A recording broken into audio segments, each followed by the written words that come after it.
tarde y tenemos el placer de poder realizarle una segunda entrevista al investigador argentino Adrián Salvucci, especializado en estructuras de poder mundial, político y financiero.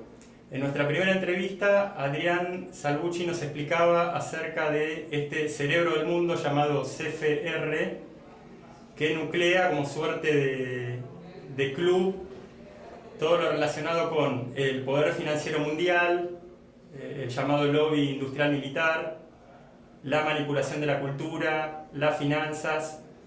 Y resulta que el mismo Adrián Salvucci, tanto en sus libros como en sus conferencias e intervenciones periodísticas, nos explica que este cerebro del mundo tiene un basamento muy sólido, que son los enemigos, los que este poder mundial toma como enemigos y decide atacar. ¿Y en qué se va a centrar este segundo reportaje? En una propuesta política cuyo autor es también Adrián Salvucci, llamada PSR, Proyecto Segunda República, que a partir de estos enemigos del poder mundial estructura un sistema, por supuesto que del lado del bien, para contrarrestarlo, valiéndose de desarrollar en positivo cada uno de estos grandes enemigos del lado del mal. Adrián Salvucci, gracias nuevamente por recibir a la Caja de Pandora en Buenos Aires. Un gusto, Carlos, gracias por la entrevista, realmente. Lo que vos decís es exactamente así, y me da la oportunidad para empezar diciendo que en esto que llamamos nosotros Proyecto Segunda República, PSR, porque es una propuesta ya política para Argentina y para todo Iberoamérica. Estamos ya bastante consolidados también en la banda oriental, la así llamada República Oriental del Uruguay. En realidad se basa sobre sentido común. Absolutamente nada de lo que decimos en distintos programas, en conferencias, en nuestros sitios, en nuestros libros del Proyecto Segunda República, absolutamente nada es nuevo. Es sentido común aplicado. Y lo que decías tú, Carlos, hace unos instantes, en esta investigación ya lleva 2 décadas, de cómo funcionan las estructuras de poder privatizadas, de esto que hoy se lo llama globalización, pero que nos lleva, nos arrastra inexorablemente, si se salen con las suyas, hacia un gobierno mundial eminentemente privado o privatizado, uno puede leer entre líneas que hay ciertos factores, hay ciertos conceptos, hay ciertas estructuras, hay ciertos fenómenos que la rechazan y hasta diría que les tienen temor. Entonces, en esa lectura entre líneas pudimos identificar, que fue lo que dijimos en la anterior entrevista, que son básicamente 5. Le tienen odio, casi diría, al concepto del Estado Nacional soberano, si cumple realmente sus funciones, que es beneficiar al pueblo trabajador, al pueblo de una determinada nación, sea la que sea, y según su estilo, y según su historia, y según su forma de hacerlo. Por eso no hay 2 pueblos que tengan exactamente el mismo sentido, y eso hay que respetarlo. El segundo enemigo es el manejo de la moneda soberana, que de esto también hemos hablado, está volcado en un libro que se llama Colonialismo Financiero Mundial, Vampiros y Buitres, donde, dándole un poco de actualidad, se explica cuál es la problemática de la moneda. ¿Por qué la moneda soberana es tan distinta a la moneda no soberana, que es la que tienen países como Argentina, España, porque no tiene moneda, tiene el euro, por ejemplo, y demás países también, incluido Estados Unidos? El tercer tema al cual le tienen miedo y odio es que los pueblos despierten y dejen de vivir en base a la deuda, sea en sus vidas personales, no vivir endeudándose, sea en sus organizaciones privadas, las empresas, no vivir endeudándose, creyendo que está todo para hacer, pero si no viene un inversor, nada se puede empezar. Y mucho más importante, en la vida pública, que los estados consideren que por más que sea necesario construir una autopista o un aeropuerto o desarrollar un yacimiento petrolífero, nada puede hacerse por más que estén listos y dispuestos los equipamientos, los obreros, todos los elementos que se necesitan. Nada se puede hacer si no vienen inversores de afuera encima que traigan dólares. Y uno dice, para sacar petróleo argentino en territorio argentino, no veo por qué necesito dólares. Ese es, digamos, el tercer factor o enemigo que identifican, rechazar el concepto del sistema de deuda eterna, porque es un sistema de deuda eterna. El cuarto es que se haga política en torno a la red pública con un soberano desprecio por el dinero, que realmente el pueblo empiece a rescatar las instituciones republicanas para que no dependan del dinero. Y lo quinto que le tienen, quizás el famoso last but not least, como dicen los anglosajones, lo último pero no por ello lo menos importante, es que los pueblos vivan sus valores, vuelvan a los valores tradicionales éticos, morales, al concepto del trabajo, al concepto de la perseverancia, al concepto de la lealtad, de decir la verdad, de no robar, del honor y de la lealtad. También le tienen temor a eso, por eso hacen lo imposible para destruirlo. Una de las patas de este poder privatizado, creo que es notorio, es la famosa industria del entretenimiento, que yo lo llamo la industria de la guerra psicológica, emanada de Hollywood o de distintos puntos en Estados Unidos, en Europa, etcétera, que lo que hacen es, si uno lo mira entre líneas, con la excusa del entretenimiento, destruyen los valores occidentales, los valores orientales también para los hermanos del Asia, los valores de los pueblos islámicos para los que lo son, yo no lo soy, mi país tampoco lo es, pero reconozco que hay valores éticos y morales profundamente arraigados en el mundo islámico y han hecho casi lo imposible para destruirlos. Entonces, entendiendo eso, nosotros dijimos cuando empezamos a darle forma al proyecto Segunda República, ¿para qué inventar algo nuevo si ya está todo dicho? Si es el propio enemigo el que me está diciendo qué es lo que no quiere que hagamos. Entonces, si el enemigo me dice, no quiero que hagas 1, 2, 3, 4 y 5, el sentido común me dice, perfecto, voy a hacer entonces 1, 2, 3, 4 y 5. Y lo que son estos temores, llamémoslos odios, estos rechazos, estos, es tratar de minar y destruir de 5 ejes principales, que lamentablemente hoy están muy venidos abajo, dijimos del proyecto Segunda República. Tomémoslos, asumámoslos como los 5 pilares para fundar o refundar una Segunda República Argentina, y después nos dimos cuenta que en realidad la problemática de casi todos los pueblos, desde luego los de Iberoamérica, es tan similar que estos 5 pilares que operarían para la República Argentina, operarían para la República de Chile, para el Perú, para España, para Portugal, para Brasil, para prácticamente cualquier país de Occidente, por así decirlo. Y brevemente y muy sintéticamente son, en primer término, y quizás como preámbulo, tomar conciencia que hoy no tenemos estados soberanos.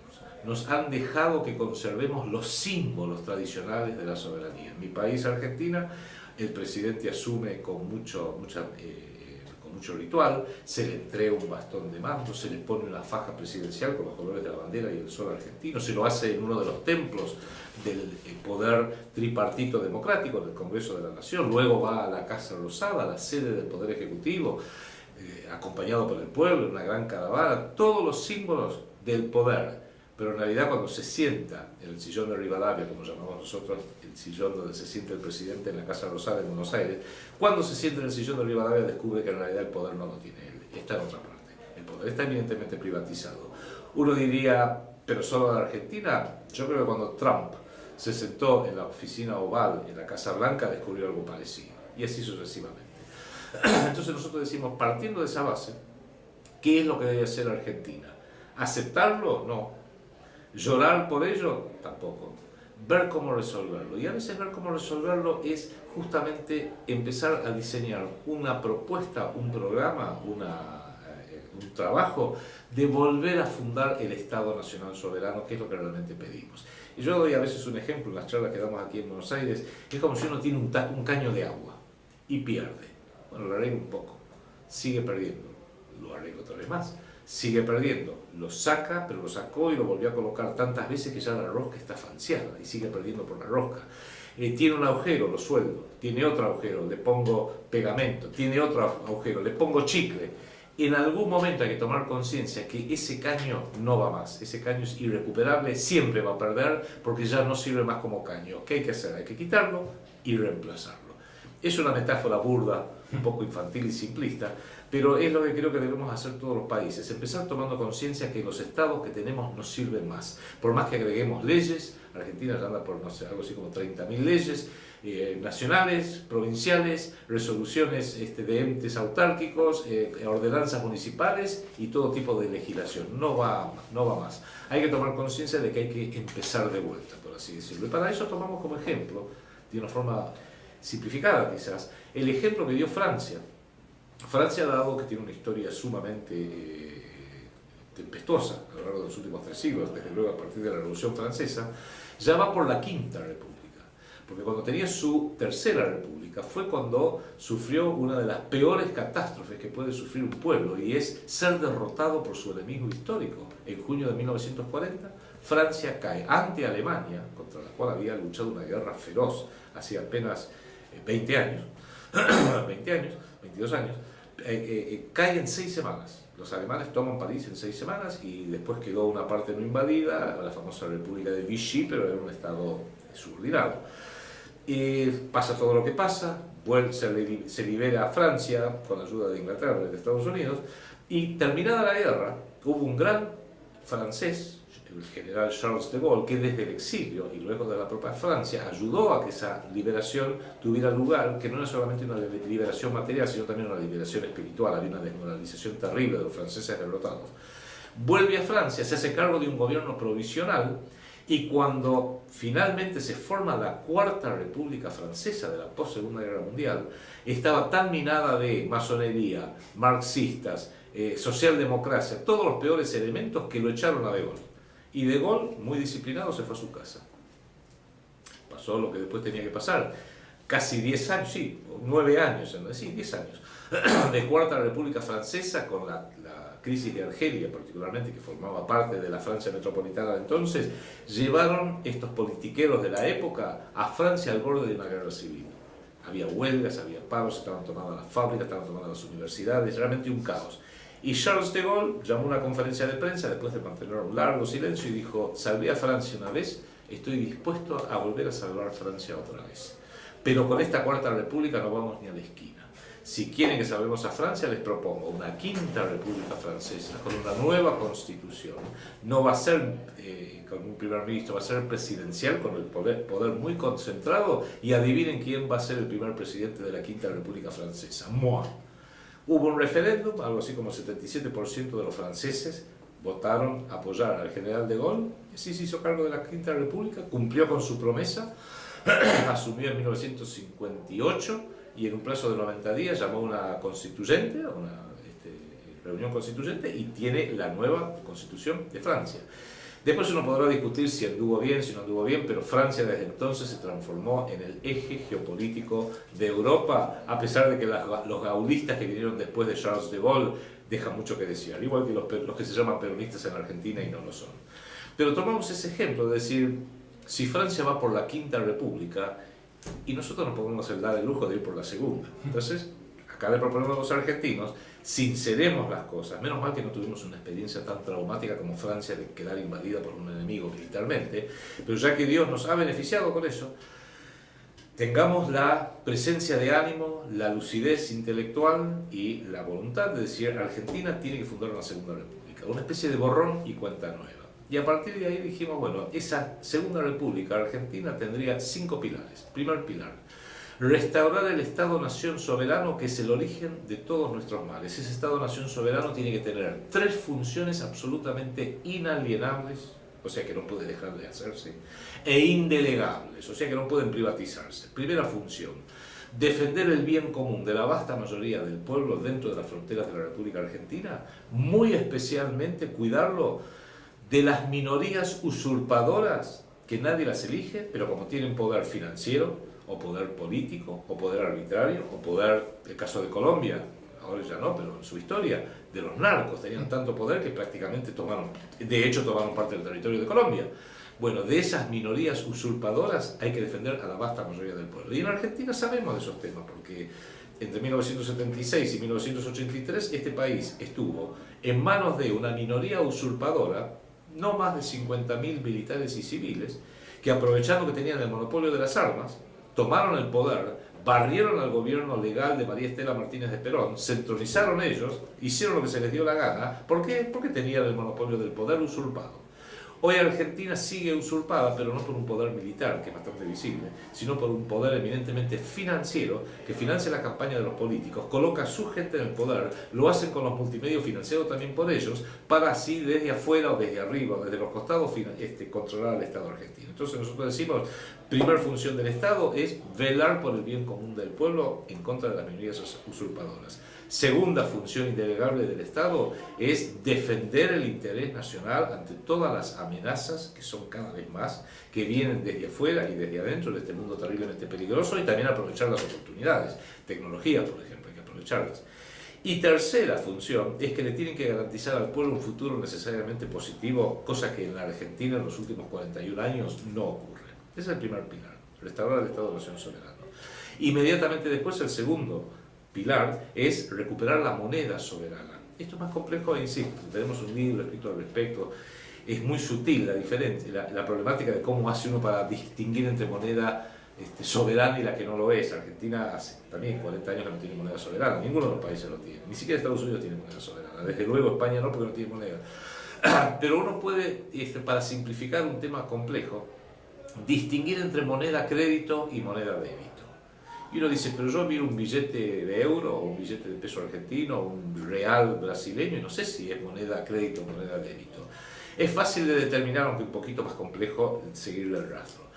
Cuando el Estado permite que la moneda emitida entre a través del pueblo trabajador, de la producción, del trabajo, y va directamente para levantar viviendas, para levantar hospitales, para levantar salud pública, para construir autopistas, aeropuertos, para sacar el petróleo del subsuelo, etcétera, etcétera, y esa moneda emitida es respaldada por el trabajo y por el aumento en los bienes que genera esa propia obra. Si saco petróleo del subsuelo, esa moneda necesaria está respaldada por el propio petróleo, que después puede exportar, etcétera, etcétera. Con lo cual, esa moneda no es inflacionaria, por más que los popes de Harvard y de Oxford y de Cambridge digan lo contrario. La moneda débito, ¿cuál es? Es la moneda que tenemos hoy en día, donde el Estado permite que ingrese a los circuitos financieros a través de los bancos. Los bancos la reciben, la transforman en créditos y le aplican interés. Y tengamos presente que la principal fuente de inflación son los intereses sobre la moneda que genera el sistema bancario. Porque toda moneda que entra al circuito económico, no financiero, económico, y está avalada porque va a producir bienes, pan o autopistas, aviones o autos o servicios, esos propios bienes y servicios son los que le dan respaldo a la moneda. Cuando la moneda entra en un circuito para pagar intereses parasitarios, esa moneda es inflacionaria, porque por más que alguien se la lleve en alguna parte, la economía no creció. Si la economía no creció, pero aumentó el volumen de moneda, sea moneda de emisión monetaria o directamente moneda electrónica, quiere decir que hay inflación. Con lo cual, segundo pilar nuestro es moneda soberana, que es básicamente dinero crédito, que sirve para dar crédito, para hacer lo que se necesita en un país, y no dinero débito que sirve a los banqueros, a los circuitos financieros. Adrián, un pequeño paréntesis, porque dentro de la noción de inflación está la de que la moneda se multiplica, pero por otro lado que los precios suben. Entonces, para hacerlo entender a la gente, estas dos cosas son inflación. ¿Cómo se relaciona una con la otra? Son dos manifestaciones de un mismo fenómeno. O sea, cuando la moneda es erosionada, o sea, se aumenta la cantidad de moneda, pero no aumenta la economía, es inflación. Entonces, por ejemplo, si tú me preguntas a mí cuánto circulante, vamos a hablar en términos bien básicos, sí, ¿cuánto circulante necesita la Argentina para poder funcionar, para que su economía funcione? La primera respuesta mía, como no soy técnico, es no sé. Pero sí sé que el monto de pesos que necesita la República Argentina con 43 millones de habitantes es distinta al monto en reales que necesita Brasil con 180 millones de habitantes, por el solo hecho de que es otra población, por el solo hecho que es otro desarrollo regional, por el solo hecho que tiene otros perfiles económicos de producción y de servicios distintos. La cantidad es calculable, y hoy es calculable con una gran ventaja. Antes, uno de los precursores de esto fue Silvio Gesell, que fue un ejército alemán que vivió en Argentina e hizo experimentos con moneda soberana a nivel municipal en Austria y Alemania, y le funcionó muy bien. Empezó en un pueblito que se llamaba Wördel, en Alemania, después de la Primera Guerra Mundial. Pero eran unos billetes que había que sellarlos para obligar a la gente a usarlos, a circularizarlo, a que no lo atesorara, y en definitiva eso era prácticamente impracticable. Pero en el interín tenemos las computadoras. Y hoy con el sistema de cómputos, con el sistema de dinero electrónico, eso el Estado lo puede hacer hasta el milímetro. Para dar un ejemplo exagerado, pero que sirve, Gesell decía, Silvio Gesell, que cada vez que nace un bebé, el Estado debiera agregar moneda al sistema porque hay un bebé que consume, y cada vez que fallece un viejito debiera quitar moneda porque hay un ser que deja de consumir y deja de formar parte de la economía. Es un ejemplo exagerado, pero permite avisorar cómo debiera ser el control de la masa monetaria por parte de la autoridad para que sirva a los intereses del pueblo y no los intereses usurarios de los bancos. La segunda parte de lo que vos decías, Carlos, hay que tener presente que la inflación tiene un factor doble. Por un lado, la cantidad que realmente se emite. Si es sin control, acá en la Argentina, bajo la ignorancia del expresidente Raúl Alfonsín en 1989, tuvimos un proceso inflacionario porque como no le alcanzaba el dinero para pagar los sueldos de la administración pública, imprimió el primer dinero, tuvimos hiperinflación. Fue terrible. Pero eso demuestra otra cosa, que el segundo componente de la inflación es un componente psicológico. Cuando el pueblo percibe que su moneda es estable, no se apura a gastarlo, se apura a cambiarlo por otra cosa. Cuando el pueblo percibe que hay inflación, se lo saca de encima, compra dólares, compra euros, compra algo. ¿Por qué? Porque me lo quiero sacar de encima, con lo cual el exceso de moneda se agudiza aún más y hay inflación psicológica. Casi podríamos decir que en tiempos de estabilidad económico-financiera, la economía es manejable bastante técnicamente, con computadoras inclusive, bastante técnicamente.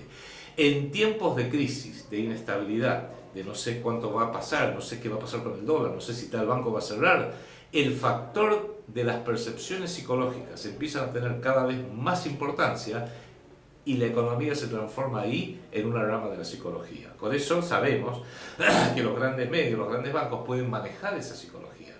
Cuidado con los bonos argentinos, cuidado con el banco tal, cuidado con esta moneda, cuidado con la inflación, y la retroalimentan. Todos sabemos lo que pasa si alguien empezara a decir cuidado con el banco tal que está a punto de quebrar. Va a ir todo el mundo a querer sacar su dinero y el banco realmente quiebra. Es lo mismo que el famoso delincuente que grita incendio adentro de un teatro lleno de gente. A través de nada va a poder generar un pánico y seguramente algunos muertos. Con lo cual, eso se refiere a lo que es específicamente el manejo correcto de la moneda, y por supuesto todo implica una transición. Y implica que la autoridad que fundó la Segunda República, el Estado soberano, tiene la suficiente credibilidad como para que la gente deposite su confianza en ese gobierno y en esa moneda. Tercer pilar, en el caso de Argentina, bueno, como concepto, es rechazar el concepto de hacer las cosas con créditos. Hoy en día nos dicen que en Argentina necesitamos una autopista, perfecto. El predio para hacerlo está dentro de la República Argentina, ¿verdad? De Perogrullo. Está el cemento, está el cemento en Argentina. Está el acero en Argentina. Están los obreros están dispuestos a que ya le den trabajo, necesitan trabajo. Está todo dispuesto. Pero hoy los economistas dicen, pero falta el inversor, tiene que venir un crédito de afuera y tiene que venir en dólares. No veo por qué para hacer una autopista que es cemento, alquitrán y acero en la Argentina necesito dólares. Es parte de la trampa, y eso lo explicamos también en todo lo que es nuestra propuesta, de evitar el sistema de endeudamiento, no solo en pesos, sino mucho peor, en moneda, en divisa, porque en última instancia, y esto para los españoles, el peso, aún arriesgando una inflación, los puedo emitir yo como Estado. Pero cuando estoy endeudado, por ejemplo Argentina, en 400.000 millones de dólares, que yo sepa, Argentina no puede imprimir 400.000 millones de dólares.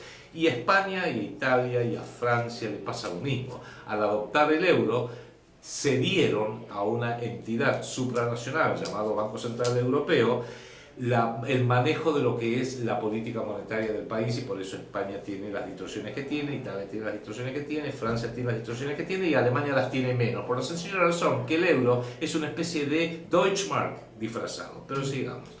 El cuarto pilar nuestro, por eso nosotros decimos el tercer pilar, antes de rechazar el tercer pilar, es rechazar el concepto de deuda, y para la República Argentina, muy específicamente, investigar a fondo el origen de la deuda externa argentina, que es el principal condicionante e hipótesis de conflicto de este país desde hace 41 años. Tres preguntas simples. ¿Cuánto le debemos? ¿A quién? ¿Y por qué? Con esas tres preguntas disparamos lo que sería un blanqueo muy amplio. Descubriríamos que buena parte de esa deuda externa es ilegítima, en algunos tramos es ilegal, y podemos convocar a una única mesa a evaluar esta problemática desde una dimensión distinta, todos los responsables, no solo el Estado argentino, que es responsable, sino también los bancos acreedores que le prestaron a gobiernos de facto, acá en Argentina hace 40 y pico de años, los gobernantes locales nuestros, los entes calificadores de riesgo, Standard & Poor's, Moody's, Fitch, que en determinado momento dijeron, justo antes del colapso nuestro del 2001, inviertan en los bonos argentinos que son fantásticos. Bueno, eso fue un buen caso de mala práctica profesional, igual que los bancos. Los entes multilaterales, el Fondo Monetario Internacional tiene una suerte de auditor de la deuda argentina y dijo, está todo perfecto hasta que colapsamos. Y desde luego, y cada uno tiene que participar en su cuota de responsabilidad financiera y también la responsabilidad política de los grandes medios internacionales especializados, el Wall Street Journal, el Financial Times y sus equivalentes de otros países, diciendo no, la Argentina está todo bien porque Menem o Macri o quien sea lo va a resolver, y por supuesto es parte de una gran mentira urdida por multimedios que están trabajando para los grandes bancos. Con lo cual, el tercer pilar es investigar a fondo la deuda externa argentina y rechazar el concepto de deuda, especialmente en el ámbito del Estado. El cuarto pilar es rescatar a las instituciones republicanas de la dependencia sobre el dinero. Acá en la República Argentina, lo doy como un ejemplo, tenemos una constitución tan bastarda, urdida en 1994 por Carlos Menem y Raúl Alfonsín, en un pacto espurio político, que hace que el monopolio del poder político en la Argentina está en los partidos políticos. Y yo invito a quienes nos estén viendo ahora, a vos, Carlos, que alguien identifique una estructura social más parasitaria que un partido político. No produce nada. Los que están ahí están justamente para hacer encumbrarse, y en definitiva es la estructura más susceptible a control por el dinero. Dinero externo, dinero propio de los candidatos, dinero del narcotráfico, dinero de la corrupción, dinero de las grandes corporaciones, dinero de los grandes bancos, dinero de los anunciantes de los multimedios. Con lo cual el partido político es el peor representante de los intereses políticos del pueblo trabajador, mientras que sí lo son todas las organizaciones intermedias que tienen auténtica representatividad.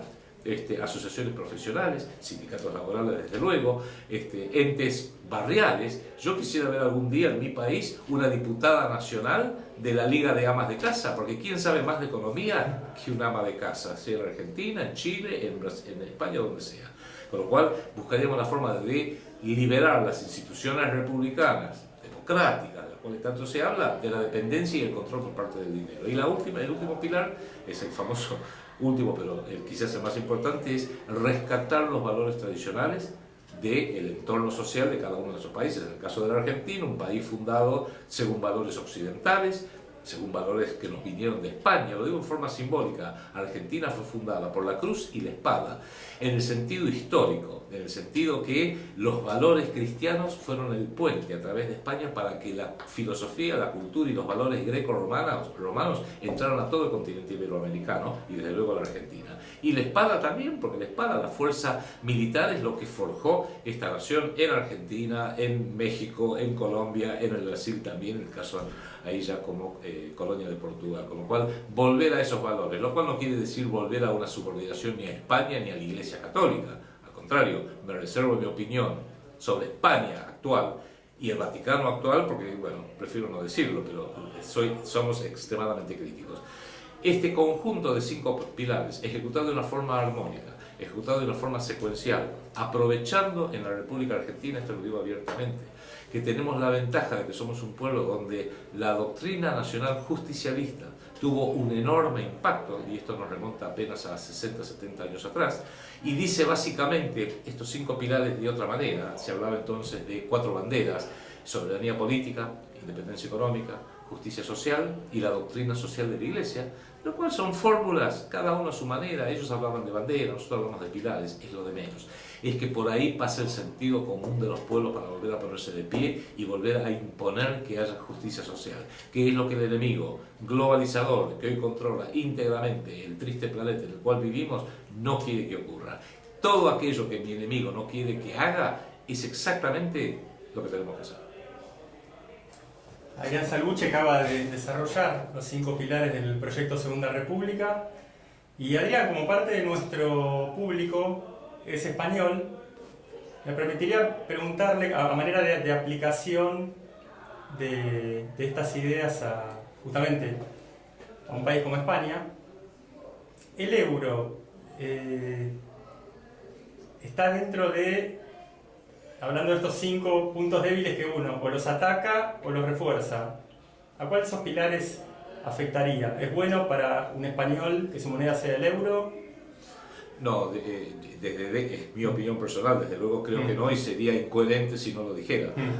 Cada país, cada entorno nacional tiene que recuperar su moneda soberana, por más que luego pueda llegar a aceptar tener una moneda regional si las similitudes lo ameritan. Por ejemplo, en Estados Unidos, más allá de que la Reserva Federal opera como un banco central privado también, pero es lógico que todo Estados Unidos tenga una moneda, el dólar. Antes había una moneda de Massachusetts, una moneda de Virginia, una moneda de Nueva York, eso lo superaron, hay una única moneda.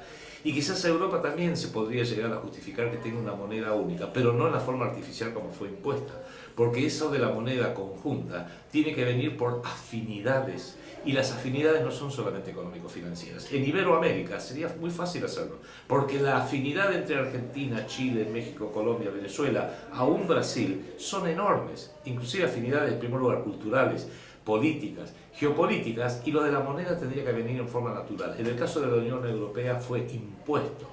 El euro fue impuesto tratando de atravesar diferencias que son casi insalvables. Lamentablemente no rige un mismo corsé llamado euro para la República Federal Alemana en un extremo y también para Chipre, y vemos los resultados, o para Grecia, o para España, o para Italia, o incluso para Francia. Esto los británicos, que son muy sagaces, tienen 5 siglos de experiencia imperial, lo vieron muy claramente y dijeron: nosotros no vamos a ser parte del euro, conservamos la libra. Y ahora que decidieron salirse de este ente que ya tiene fecha de vencimiento, que se llama Unión Europea, mire qué bien que les fue. Les está yendo dentro de todo bien porque no tienen ningún trauma monetario. Seguimos usando la libra, que es el problema, la tragedia que uno ve hoy en España, por ejemplo, donde no solamente hay una conciencia de que España tiene que recuperar su moneda para empezar a ser auténticamente independiente, sino que España está teniendo estos movimientos como el de Cataluña, creo que son una irracionalidad, un error enorme, porque los catalanes, sé que algunos lo van a ver en Cataluña, ustedes no tienen que declararse independientes de España, ustedes tienen que hacer que España se declare independiente de la Unión Europea, empezando por el euro. Y lo mismo diríamos a Italia respecto de volver a la lira y Francia volver al franco, lo cual no quiere decir que eso sea para siempre. Vuelvan a tener sus monedas soberanas, vuelvan a equilibrar sus economías según la realidad de España, que es distinta a la de Francia, que es distinta a la de Alemania, que es distinta, para colmo ahora son un total de 22 países, entraron los países de Europa Central. Si después algunos de ellos quieren compartir monedas, de ellos, un tema de ellos, pero España no. Es más, España tiene que entender que su misión histórica hoy no es ser el furgón de cola de la Unión Europea e indirectamente del Reino Unido de Gran Bretaña a través de la monarquía, sino que la misión histórica de España y de Portugal es ser el puente cultural, geopolítico y de valores e histórico entre Europa, la filosofía greco-romana básicamente, y América Latina, América del Sur. De manera que todos estos temas creo que hacen a una visión renovada de cuál es la función de distintos países y no achicarse. Mire, yo vengo de un país donde la gente está bastante deprimida, no se siente digna. El argentino se mira en el espejo y no está contento con lo que ve porque no está contento con su país. Sé que lo mismo le pasa a los españoles. A muchos españoles se miran habiendo visto la España que todos vimos, ver hoy la España que vemos. Es lamentable. Y perdónenme, catalanes, déjense de embromar con eso de fracturar España. Justamente el sistema planetario que ya vio el peligro de una Iberoamérica trabajando mancomunadamente empieza por fracturar España, no es casualidad, no es casualidad. De manera que sí, en alguna medida yo diría que el euro no ha sido buen negocio para prácticamente ninguno de los países de la Unión Europea, salvo Alemania, y el mejor negocio lo hizo Inglaterra, que no ingresó. Adrián, esta idea del poder mundial y de esa fijación en atacar todos los puntos débiles de una sociedad, de un país, puede contrarrestarse por efecto contagio. Conviene que simultáneamente esta expresión natural, de esta manera que creo que la que podríamos calificar estos 5 pilares de expresión natural, debiera surgir simultáneamente en todas las esferas planetarias. ¿Cuál sería la mejor estrategia de no ser irreversible esta acción del poder mundial sobre todos nosotros? Bueno, en primer término, Carlos, hay que comprender que cuando uno toma decisiones puntuales, especialmente aquellas que hacen a la soberanía propia, de una empresa o de un estado o de un continente, uno corre riesgos. Esto en alguna medida es una guerra, es una especie de guerra psicológica, una guerra financiera, una guerra en todos los planos. Pregúntenle a Irak, Libia y Siria, van a ver que es una guerra también que tiene su faz militar con el terrible dolor y sufrimiento que ocasiona. Dicho eso, cuando uno toma conciencia de que no estamos en paz, estamos en guerra, lo primero que hay que saber es que uno ante una guerra, ante un enemigo, sea de la naturaleza que sea, tiene dos opciones: o lo enfrenta o se rinde. Si uno se rinde, hay paz, entre comillas, pero es la paz del derrotado, donde a partir de ahora se van a hacer las cosas como dice el victorioso y no como dice usted. Pero uno corre menos riesgo físico, por ejemplo. Un derrotado militar deja de correr tanto riesgo físico porque terminó la guerra, fue derrotado. Ahora, en este plano del cual estamos hablando, la otra opción es decir, no, me voy a enfrentar porque todavía la guerra no está perdida, la voy a luchar. En primer lugar, en estas guerras modernas tan complejas, sepamos quién es el enemigo, dónde está. No cometamos el error de decir, como ocurre en Latinoamérica, el enemigo son los yanquis. No, para nada. El enemigo son los ingleses, de ninguna manera. De ninguna manera, porque justamente el pueblo trabajador inglés, el pueblo trabajador norteamericano, el pueblo trabajador español, sufre tanto estos embates como los argentinos, chilenos, o colombianos o mexicanos.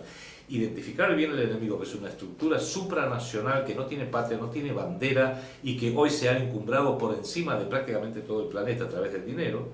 Saber cuál es el plano, el escenario de guerra. En el caso nuestro, gracias a Dios, no es militar, no lo busquemos que sea militar, es en el plano económico, es en el plano financiero, muy importante, es en el plano de la guerra psicológica, que es donde se está disputando hoy la principal parte de esta guerra planetaria, en el plano psicológico. Y ahí yo diría, españoles, argentinos, brasileños, mexicanos y otros pueblos, tenemos bastante ahí que podemos hacer todavía, porque tenemos mucha fuerza y mucha creatividad para llevarlo a cabo. Tomar conciencia de la guerra, de las características de esa guerra, y ahí enfrentarla como corresponda y conociendo las fuerzas y debilidades propias y las fuerzas y debilidades del enemigo. Cada debilidad que uno identificamos en el enemigo es una fuerza propia, y eso hay que tenerlo presente. Y también ser consciente de cuáles son nuestras debilidades. Como argentino digo, hay muchas cosas que Argentina va a poder hacer en una segunda república casi de inmediato. Otras cosas las va a tener que esperar 6 meses. Otras cosas, a lo mejor a los 2 años, puede empezar el proceso que va a terminar dentro de 20 años. Y otras cosas no las vamos a poder hacer durante un largo tiempo. Si no, cometemos la de Galtieri. Quiero recuperar las Islas Malvinas, las recupero, y después vino la Fuerza Armada Anglo-Norteamericana, avalada por la OTAN, con submarinos nucleares, y nos sacaron a patadas. Más allá de que haya sido una guerra luchada heroicamente por nosotros, lo importante es que fuimos derrotados. Y ojo, todo país derrotado en alguna guerra internacional por el Reino Unido de Gran Bretaña paga las consecuencias durante generaciones. Adrián, me parecería interesante terminar este reportaje hablando de esa incógnita que es China, en el siguiente sentido. La prensa nos muestra a China como una especie de bloque totalmente independiente del resto del mundo, monolítico, un territorio casi continental, una fuerte homogeneidad cultural, política. Aparte esa cuestión de que continúa ese comunismo hipercontrolador. O sea, ¿esto es solo una apariencia o China está realmente dentro de ese juego de un país, que no es realmente soberano? ¿Qué es China? A mi criterio, la mejor ópera de Puccini, que se llama Turandot, que se desarrolla en la China, se canta una y otra vez a la China de los 10.000 años. También no tiene 10.000 años, pero China tiene una sabiduría, una cultura, unos valores milenarios como mínimo. Hoy están pasando muchas cosas en China. Por un lado ya ha forjado una alianza inteligentísima, geopolítica con Rusia. Inteligentísima, porque quien controle esa isla del mundo, como decía Halford Mackinder, donde está mayormente Rusia y China, controla el planeta, de manera que no tienen ningún apuro. Eso explica de que no tengan demasiado apuro. Segundo, China tiene 1.500 millones de personas. Culturalmente es difícil para nosotros penetrar en esa cultura. Un amigo británico solía decir que uno nunca sabe, para un occidental, si vio muchos chinos una vez o el mismo chino una y otra vez, porque no es difícil identificarlos, entenderlo, por así decirlo. Tercero, hay que distinguir algo, y es muy importante esto. Perdón. Y es lo siguiente. El gobierno de China, Pekín, el Partido Comunista, el Partido Comunista controla la economía, desde luego las Fuerzas Armadas, desde luego los multimedios o los medios internos, desde luego los polos de desarrollo de China. Ellos están haciendo un proceso donde los que todavía viven en el sistema más ranciamente marxista, en el hinterland, los van incorporando despacito a esa costa del Pacífico supercapitalista, pero lo están haciendo en forma despacito, sin apuro, perfecto. Eso viene planificado a largo plazo desde Pekín, pero a nivel mundial, China sabe que su sistema financiero no es controlado por Pekín. A nivel mundial se ha visto obligado a hacer, y cuidado con esto, una alianza con Gran Bretaña, cuya alianza no es con Gran Bretaña, sino más bien es con la corona inglesa, que es otra cosa, no es con el pueblo inglés ni con el Estado inglés, y muy específicamente con un operador tradicional que es una figura mítica que representa los Rothschild. Pero no es la familia Rothschild. Rothschild representa a un conjunto de familias que es como el mascarón de proa de un barco. Detrás de esto están los Samuels, están los Lazar Frères, está Warburg, hay todo un conjunto, Bleichräder, hay un conjunto de poderosas dinastías financieras, no están los Rockefeller, son como socios lejanos. Están detrás de los Rothschild y son la entidad privada a través de Hong Kong, ex colonia y todavía con gran incidencia británica, que se controlan las finanzas globalizadas de China. Y eso lo hacen los Rothschild. Por eso los Rothschild vienen llevando muy calladitamente mucho oro a través de Hong Kong para que lo tenga en Pekín el Banco Central. Ningún problema con eso. Porque ante un eventual colapso del dólar, porque está sobreemitido, está hiperinflacionado, y colapso del euro por fractura política, el euro es una moneda perfectamente estable, pero políticamente es muy débil, está fracturada. El dólar es al revés. Es políticamente muy fuerte, el famoso dólar, hasta mantiene los mismos próceres, Washington, Lincoln, Franklin, Hamilton, Grant y todo su prócer. Pero saben que técnicamente es muy débil. ¿Por qué? Porque está hiperinflacionado, muy hiperinflacionado. Si eso se blanquea un día y hay que hacer una transición controlada hacia una moneda mundial, esa moneda mundial va a ser el yuan, con respaldo en oro. Y eso lo está administrando, manejando, asesorando, no sé cuál es la palabra correcta, el entorno Rothschild. Por eso Gran Bretaña salió de la Unión Europea. Por eso la corona inglesa, esto ningún diario lo dice, pero es así, apoyó el Brexit. Porque ahora Gran Bretaña, viendo que era parte de un oxímoron llamado Unión Europea, que tiene fecha de vencimiento y muy pronto, se salió, mantiene una relación at arm's length, a distancia del brazo, como dicen los ingleses, con la Unión Europea, a distancia del brazo con Estados Unidos, que siempre fue y siempre seguirá siendo controlado por Londres, se repliega sobre la City, que tiene una entidad en sí, la francmasonería, los centros de seguros, reaseguros, banca y por supuesto también la corona británica, y lo están haciendo de común acuerdo con el establishment de China y creo que lo están haciendo muy bien. Adrián Salvucci acaba de desarrollar los 5 pilares de este proyecto que busca restablecer esos 5 puntos débiles de un Estado. Este proyecto político se llama PSR, está volcado a nivel de investigación y a nivel conceptual en un libro que le vamos a pedir a Adrián que le muestre al público en la caja de Pandora. Sí, digamos, acá están básicamente descritos lo que sería el segundo pilar de moneda soberana y el tercer pilar de rechazo del sistema de deuda con un anexo, una sección especial para la Argentina, de cómo Argentina podría renegociar su deuda externa para poder sacarse de encima buena parte de la misma porque es ilegal e ilegítima según la propia jurisprudencia anglosajona. Lo que pasa es que la iniciativa para hacerlo obviamente la tiene que tomar un gobierno, un congreso argentino, y este sistema de poder, cuarto pilar que estábamos hablando de liberar las instituciones de la dependencia del dinero, el dinero se las arregla para que siempre en Argentina, en la Casa Rosada, en el Ministerio de Economía, en el Banco Central, en las gobernaciones, en el Congreso, haya gente que justamente esa iniciativa de sacarse de encima la deuda pública nunca la va a tomar. Hoy Macri es un endeudador serial, por así decirlo. Pero los 14 años de Cristina y Néstor Kirchner, la propia expresidenta la describió como un periodo de pagadores seriales. O sea, por izquierda o por derecha, se pedalea un poco por izquierda, se pedalea un poco por derecha, pero esta socialdemocracia globalizada hace que la bicicleta sea de ellos y vaya donde ellos quieran. Adrián Salvucci, gracias por este segundo reportaje para el público de la Caja de Pandora, y lo invitamos a que en un tercer capítulo nos explique nada menos que la cuestión cultural, para cerrar completamente el círculo de política, economía y cultura. Gracias. Va a ser un gusto hacerlo, gracias a vos, Carlos, y gracias a la Caja de Pandora por darme esta oportunidad de hablar a un público muy amplio y muy calificado.